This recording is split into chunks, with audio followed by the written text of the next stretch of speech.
Bayangkan, sebuah kerajaan yang namanya bahkan tidak tercatat dalam prasasti. Sebuah istana megah yang kini hanya tersisa dalam bisikan angin di lembah Ponorogo. Dan seorang raja, dengan wajah merah menyala, mata membara, dan kekuasaan yang begitu besar hingga membuat para sejarawan gemetar untuk menuliskannya. Dialah Klanasewandana, Raja Bantarangin. Pemimpin yang namanya dihapus, tapi jejaknya justru hidup dalam setiap gerak tarian reog. Namun pertanyaannya, mengapa seorang raja yang begitu sakti harus dikubur dari sejarah bangsanya sendiri? Apakah ia pengkhianat? Ataukah justru korban dari politik besar Majapahit yang licik dan haus kuasa? Sebelum lanjut ke cerita, klik tombol subscribe dan nyalakan lonceng notifikasi agar tidak ketinggalan cerita-cerita penuh sejarah dan budaya lainnya. Oke, kita lanjut ke ceritanya. Dahulu kala, jauh sebelum Ponorogo berdiri, wilayah itu dikenal sebagai Tanah Bantarangin, negeri makmur yang dikelilingi hutan lebat dan gunung berkabut. Tanah yang kaya emas dan logam, pusat pandai besi terbesar di timur Jawa. Dari sinilah lahir seorang pemimpin muda bernama Sewandana, pewaris darah para kesatria Majapahit yang menolak tunduk pada pusat kekuasaan. Rakyat menyebutnya Raja Gagah yang tidak tertaklukkan. Klanasewandana dikenal adil, namun berbahaya bagi siapapun yang mencoba menantangnya.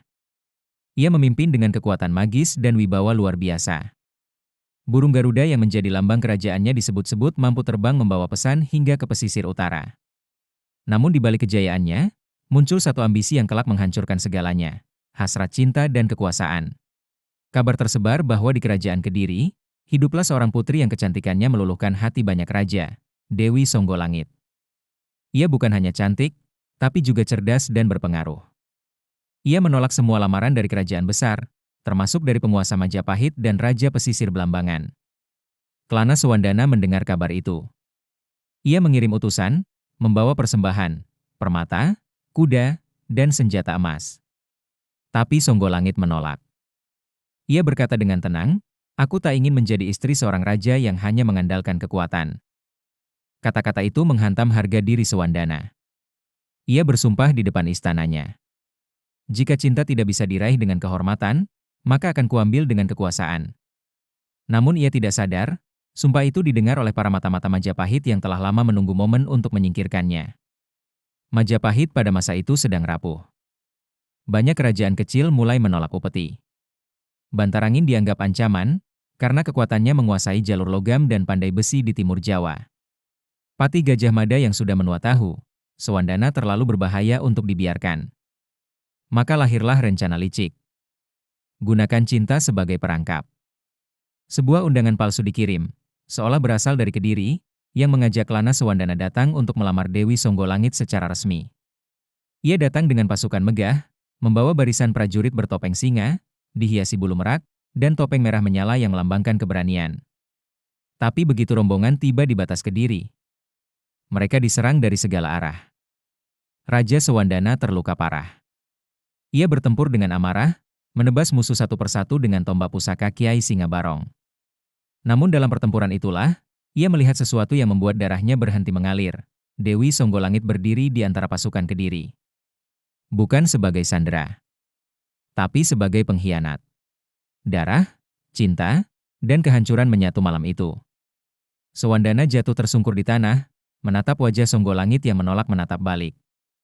Ia bersumpah dengan nafas terakhir. "Jika dunia ini tak sudi mengingatku sebagai raja, maka biarkan mereka mengingatku sebagai legenda. Aku akan hidup dalam tarian mereka, dalam setiap langkah yang meniru keberanianku, dan dalam setiap topeng merah yang mereka pakai." Dan ketika ia meninggal, terjadi hal aneh. Langit Ponorogo berubah merah, dan dari tubuhnya keluar kilatan cahaya menyerupai singa. Prajurit yang setia kepadanya, disebut Warok, bersumpah akan menjaga warisan sang raja lewat pertunjukan rahasia.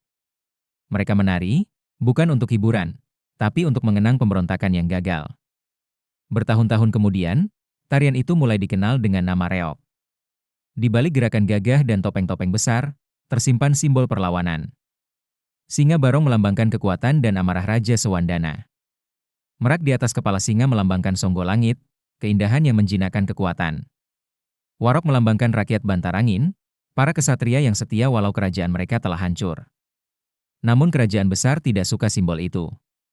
Majapahit melarang pertunjukan reog, menuduhnya berisi pesan anti pemerintah. Para penari diburu, kitab pusaka dibakar, nama Bantarangin dihapus dari catatan sejarah. Tapi kisah tidak bisa dibunuh. Ia hanya berubah bentuk. Kini, ratusan tahun kemudian, di setiap pertunjukan reok Ponorogo, kita masih bisa merasakan amarah yang sama. Wajah merah Klana Sewandana, tawa singa, langkah warok yang berat, semua adalah gema dari perlawanan yang nyaris terlupakan. Di sebuah desa tua di Ponorogo, arkeolog menemukan prasasti batu dengan simbol Garuda dan singa bertumpuk. Tulisan di bawahnya samar, tapi terbaca satu kalimat. Sewandana, raja yang tak pernah tunduk.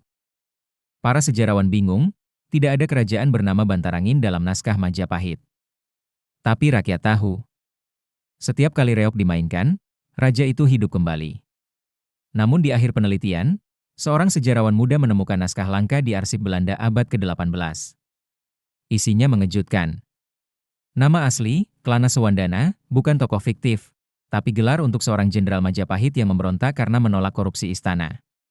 Ia dibuang ke timur Jawa dan membuat kerajaan kecil bernama Bantarangin. Artinya, reok bukan sekadar kisah cinta atau kesenian rakyat. Ia adalah kode rahasia pemberontakan, pesan tersembunyi dari masa ketika rakyat menentang kekuasaan yang sewenang-wenang.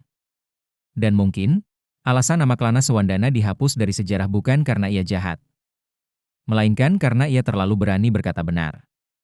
Hari ini, setiap kali reok ditampilkan di alun-alun Ponorogo, dunia seolah lupa siapa yang pertama kali menari. Tapi di balik setiap langkah warok dan kilatan bulu merak yang bergetar di bawah cahaya matahari, ada bisikan lembut dari masa lalu. Aku tidak mati, aku hanya menjadi legenda. Inilah kisah Raja Bantarangin, pemimpin yang dihapus dari sejarah, namun abadi dalam tarian.